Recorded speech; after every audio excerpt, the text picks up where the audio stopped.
Okay, so here we are. This is the UK House Price Index for Scotland.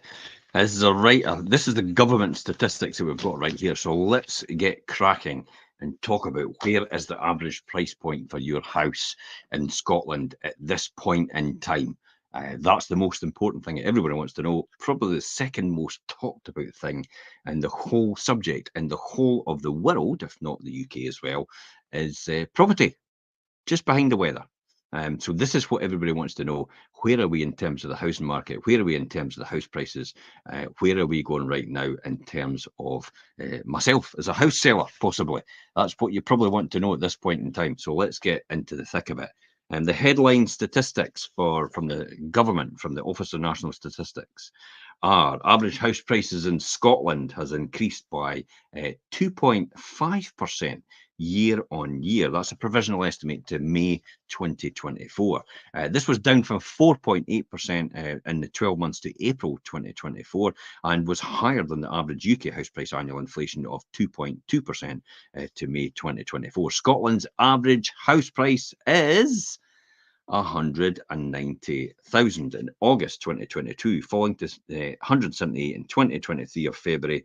Average prices then rose for several months and stabilised in the late 2023 of 187,000 before increasing to 191,000 in May of 2024. So up 2.5% year on year, according to the Office of National Statistics. Non-seasonally adjusted basis, average house prices in Scotland have increased by 0.3% between April 2024 and May 2024. So that's the month, down from an increase of 2.5% in the same period 12 months ago. On a seasonally adjusted basis, this is all the things taken out that could influence things on a one-off basis. So the seasonally adjust it and smooth that out a bit. Average house prices in Scotland decreased by 0.2% between April and May of 2024. Now, comparing the provisional UK House Price Index for March of 2023 with the provisional UK House Price volume of March of 2024, the volume of transactions has decreased by 4.1% in Scotland and decreased by 36% in the UK as a whole. So Scotland still faring extremely well in terms of transactional volume. Remember what I've said before. Transactional volume shows you the health of the property market where you are right now, year on year. Scotland is faring very well as a 4% decrease year on year in the transactional volume, whereas the whole of the UK is 36% decrease. That's going to hurt England, definitely in terms of the house prices. So Scotland's actually quite protected with that as well. So you've got to watch out for that. And in Scotland, semi-detached houses had the highest annual percentage change out of all property prices and property types. That increased by 4.8% in the 12 months to May of 2024 to 205,000 is the average house price for a semi-detached in Scotland. Flats maisonette, the lowest annual house price percentage change, which increased by 1%, still increasing. Where's all the doom mongers that said it would fall? Where's all the people that held off, that thought it would fall? Now you're going to have to pay more. You buy when the time is right based on your circumstances, not when you think you can predict the market, because the market is unpredictable on most occasions. Unless you have an insight into the full analytical process and modelling, it will give you a huge picture as to where the housing market is right now. So the average price for a flat and maisonette in Scotland is 134,000 from to May 2024. In Scotland, 29 out of 32 local authority areas showed an increase in average house prices, which is positive, in the 12 months to May of 2024. The highest annual percentage change was in Stirling, where the average house prices increased by 13.3% in Stirling. Still double-digit figures for house price increases in Stirling in 12 months to 260,000 for the average house price in Stirling. The lowest annual percentage change was in Dumfries and Galloway, where the average house price had decreased by 0.4%. So there you go. House prices really haven't decreased at all that much, if anything at all. In the 12 months to May of 2024, of 160,000 for the average house price in Dumfries and Galloway. As with other indicators, remember the housing market typically fluctuates from month to month. It's important not to put too much weight on one month's set of house price data, but it is a good insight to what's going to happen in terms of forward thinking and planning. So, what did they go on to talk about in terms of the price change? Well, the annual price change in Scotland over the last 5 years. Let's look at that graph. Here we go there. As you can see there, over the last 5 years, in May of 2020, it has been round about just 1% in terms of the house price growth. And then you came to up and it started to go up and started to climb to double digits. Pandemic happened, dropped like a stone, and then boom again as everybody panicked. And then the trust budget dropped like a stone, as we know, and then boomed again when she got booted out about 40, 50 days later. And then it started to decline from there because house prices is now equalised and it's now on an even keel, I would say, round about the 2% in line with inflation itself, for Scotland anyway. Definitely for Scotland. Over the UK, it's a bit different in terms of England. But, you know, robust, looking pretty good in terms of house price increases. Let's look at the areas each side by side here. Here we go. This is local authority, average house price in local authority. So if you've got a local authority you see on here, which you will do if you're in Scotland, this gives you a great insight into where we are right now.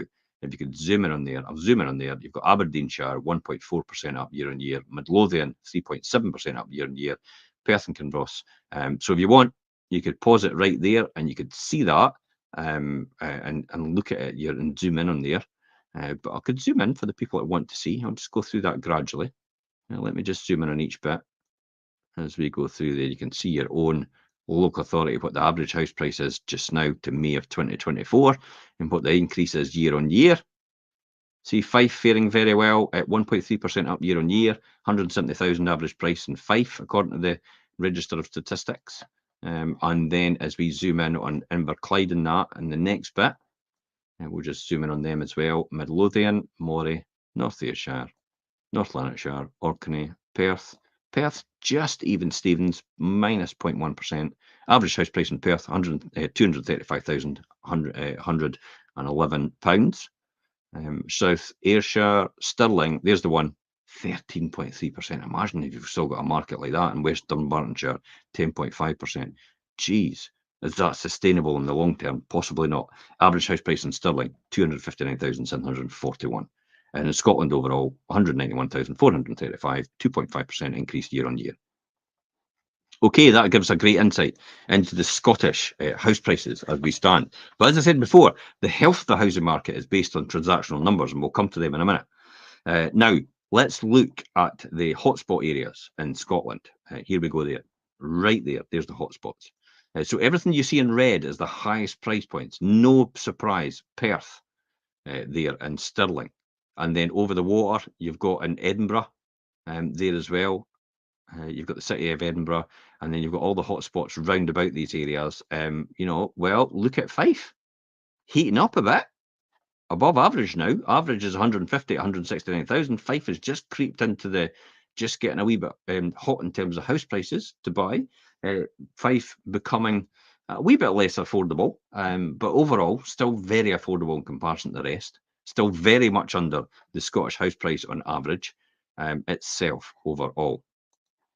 So in May of 2024, the most expensive area to purchase in the property was the city of Edinburgh, with an average cost of, drumroll, £328,000 to buy a house in Edinburgh on average. In contrast, the cheapest area to purchase property was Inverclyde, with an average cost of £124,000.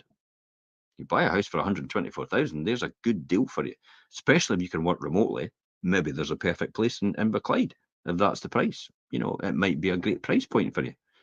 So, how does that fare then? Average price in Scotland for a detached, semi-detached, and all the rest of it. Let's just nip on and have a look at that. So here we go there. There it is by property type. So detached, 336,000 for a detached in Scotland, gone up 3.5% year on year. Semi-detached, 204. 4.8% increase. 160,000 for a terrace, 2.5% increase. 134,000 for a flat and maisonette, 1% increase overall. And you can see the overall totals right there as well. Sales volumes. This is probably one of the most important figures you can ever see for transactional numbers, is the sales volumes. This is the amount of time between the sale of the property and the registration of this information actually varies, remember. It typically ranges from 2 weeks to 2 months, but it can be longer. Volume figures for the most recent 2 months are not yet reliable enough. So these sales figures are up to March of 2024. So they give you an accurate picture of what it's looking at right now. And the published transactions for recent months will increase as later registered transactions are incorporated in the index. But up to March 2024 gives you a good idea of the sales volumes and what they are and where they are. So this is the provisional estimates as we stand right now, as you can see for Scotland. Again, I could zoom in for your area. Now, sales volumes and transactional numbers is probably the best way of telling the health of your property market. So you can see in Aberdeenshire, 344 in March of 2023. The following March, just last in 2024, is 290. 130 versus 123 for Angus. So there's not much of a dramatic change. Argyll and Bute faring well, 149 versus 143. So again, a healthy housing market. So you can see the healthy housing market. City of Aberdeen's gone up, which is really good. Dundee has gone up a bit. You've got City of Edinburgh's gone up a bit. Glasgow a wee bit down. Clackmannanshire, even Stevens. We jump on to Fife, 553 versus 473, dropped quite a bit in the Fife area. But that doesn't mean Falkirk's gone up as well. Highland has gone down. Transactional numbers, again, showing the health of the property market in your area. So you can see there, as we scroll through, you can see the area it maybe applies to you. Okay, in Scotland overall, number of property transactions down is round about the 4 or 5% level. So what does this tell us? Housing market's still pretty healthy overall, because based on transactional numbers, slightly down, but better than what it is in England. And overall, it's a good, healthy position for the housing market, especially with property prices around about the 2% level, which is inflationary now. Now, that'll probably be 2% every single year for a number of years to come, unless there's some sort of massive correction in the employment market. If everybody's still employed and everybody still maintains their wage levels and there's still normal wage increases every single year, you'll find that the property prices will track that and still maintain there and still continue to rise ever so slightly every year. I tell you what, it's probably the best investment class ever. It's property. It is one of the asset classes which will give you the best return, especially if you're an investor out there. Sales volumes over the last 5 years, let's just track that, because again, it shows us where we are in terms of the market. Here we are here. So sales volumes, so this gives a good idea about the health. So March 2024 was 7,600. The year before, 8,100, 8,200, 12,000 at the boom, and 6,400 in 2020, which was the COVID years. COVID years, we can safely say. So on average, if you added all those up and looked at that, just I'll give you a quick ready writing that here: 6,447 plus 2,235 plus 8,8205 plus 8,143 plus 7,665 equals that, divided by 5. Average, it's 8,500 a year on average. So a wee bit below average, about 1,000 transactions below in terms of sales volumes, primarily driven by mortgage affordability. So mortgage affordability is affecting this transactional market, the number of people buying, the number of people actually selling, and that then supplies an oversupply of stock, and then less buyers as well, and then that equalizes it out. So you'll find that that's why house prices are beginning to level off because of that. That's the main driver out of this. So if your house number of transactions is a lot lower, it's primarily down to mortgage affordability.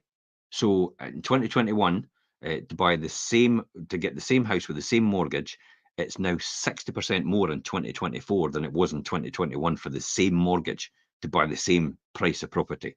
So that's why a lot more of these buyers have actually dropped out. And as we see, there's a wee bit heating up in competition in terms of the mortgage market right now. There's talk about mortgage companies bringing their products down in terms of pricing. There's kind of an expectation that base rates will come down in August, although I'm not really sure about that. I'm definitely not sure about that. Core inflation is still high. They did promise when we got to 2% that they would do something about it. They didn't do it last month, so possibly they might just do it because it's kind of, yeah, we expected this, by the way, but the mortgage markets might not follow that at all because the swap rates might be a lot cheaper to borrow money for the banks. Therefore, they'll be able to pass that on to you as a mortgagee at a better rate as a result of that. So you'll probably see some better deals coming through in the next couple of weeks overall. Okay, so let's look at how much it costs property status. How much does it cost to buy a new build on average on an existing resold property in Scotland? Well, a new build costs 290,000 to buy, while an existing resale property, one that's been there for a lot of years that people are selling to each other, is 181,000. There's over £100,000 differential between the two. So why is that? Well, it's really down to the fact that it's the cost to build now.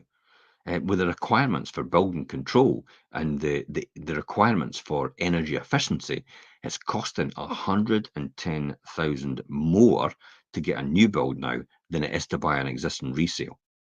I kind of think you could buy an existing resale and probably put 110,000 more into it and have it far better than what the new build would have been in the first place. But that's just my thoughts on this. Maybe you have a different opinion. I'd be interested to hear that, actually. So since October 2017, release amendments have been there have been made for the estimation and model calculation provision for that estimate overall. So let's look then when we come to the buyer status. So when we look at buyer status, what do we talk about? Well, here's buyer status. This is how people are buying in terms of what a first-time buyer is paying on average for a property in Scotland up to May 2024, and what a former owner-occupier is. In other words, I'm selling a house to buy a house, what they're paying. So the average price for a first-time buyer in Scotland is £153,982. That's gone up by 2% year on year. Former owner-occupier, in other words, somebody that's in a house just now, they're selling to buy, is £230,468, up 2.9% overall. So that's quite startling. A first-time buyer average is 150,000 now, whereas I remember first-time buyer, I was lucky to get a £20,000 mortgage, but that's a long time ago. So that tells us first-time buyers are out there buying at 150,000 at least on average in there. So if you're selling a property, it's round about that area, yeah, you could still target the first-time buyer market in Scotland at the 150,000 level. Funding status. How are they funding this?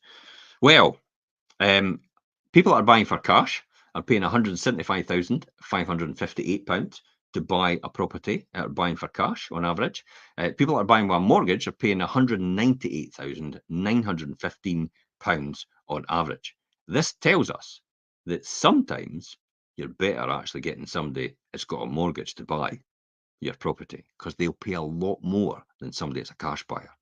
But the circumstances driven behind a cash buyer is the fact that you've got no hassle to wait on maybe somebody's house selling or maybe his mortgage to get arranged. They can just do the deal because they've got the money in the bank.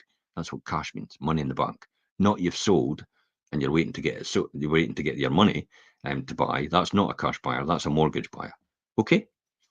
So that's the funding status, cash versus mortgage. If you need more information, please feel free to contact us. That is the market as it stands right now in terms of the Scottish housing market, in terms of the Fife property market overall, and your markets in general across Scotland. Until next time, guys, I'm Jim Parker for Fife Properties TV. Bye-bye for now.